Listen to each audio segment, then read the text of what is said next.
আমরা হচ্ছে সেলেস্ট্রির 2016 ব্যাচ এবং আমরা যোগ্য শিক্ষক।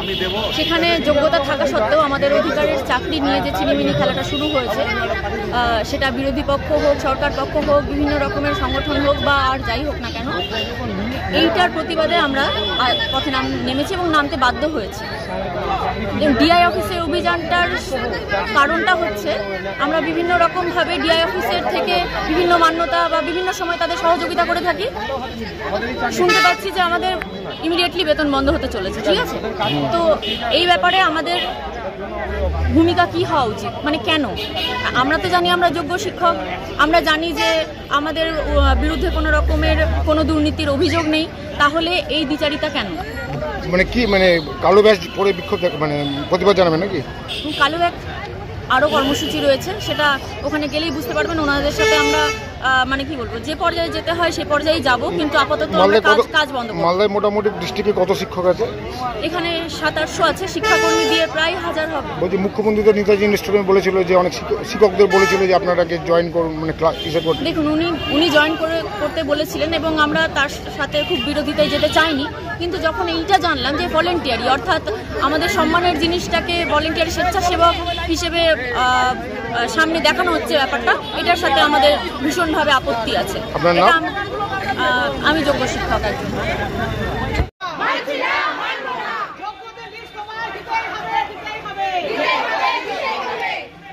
চলো চলো, থামা যাবে না, চলো।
আমরা 2016 SLST যোগ্য আমরা শিক্ষক এবং শিক্ষাকর্মী। আমাদের আজ এই অভিযানটা হচ্ছে ডিআই অফিসে অভিযান। আমাদের গত 3 এপ্রিল আমাদের সুপ্রিম কোর্ট থেকে আমাদের এই পুরো প্যানেলটাকে বাতিল করা হয়েছে, যেখানে আমাদের কোনো রকম দুর্নীতি কোনো কিছুতে আমাদের নাম নেই, কিছু নেই, তবুও আমাদের এরকম প্যানেল থেকে ক্যান্সেল করা হয়েছে।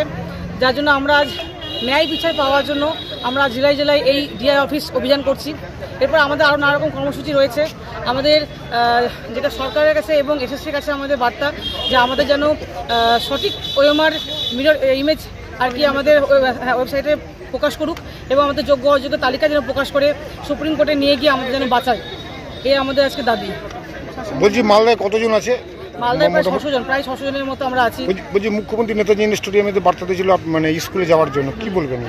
আমরা সেই বার্তা শুনেছি, কিন্তু আমরা তাতে মানে আশ্বস্ত হইনি, কারণ ওনার সে কথার মধ্যে অনেক কিছু ধোঁয়াশা রয়েছে এবং সেখানে আমরা আশ্বাস পাইনি, যার কারণে আমরা আবার সেই এরকম অভিযান আমাদের এরকম নানা রকম কর্মসূচি শুরু করেছি। আমাদের আজ থেকে শুরু হচ্ছে আর কি, আজকে ডিআই অফিসের অভিযান আছে, এরপর পরবর্তী আমাদের আরও নানা রকম অভিযান রয়েছে। কালকে সংবাদ মাধ্যমে কিছু জায়গায় দেখা যায় অনেক টিচার গিয়ে মানে এক্সাম গার্ডও দিয়েছে। হ্যাঁ দিয়েছে, যেহেতু এক্সাম রয়েছে হয়তো তাদের সেরকম ভাবনা চিন্তা হিসাবে দিয়েছে। আমরা তো স্কুলে 1 বছর চাকরি করছি, কাজ করছি, আমাদের তো কিছু ওরকম দায়িত্ব রয়েছে, সেই জায়গা থেকে আমরা গেছি, কিন্তু আমরা যাবো না স্কুলকে আমরা এখন পর্যন্ত হবো না। আমাদের যতক্ষণ পর্যন্ত ন্যায় বিচার পাচ্ছি আমরা, তো আমরা এখন আমাদের চালিয়ে যাবো।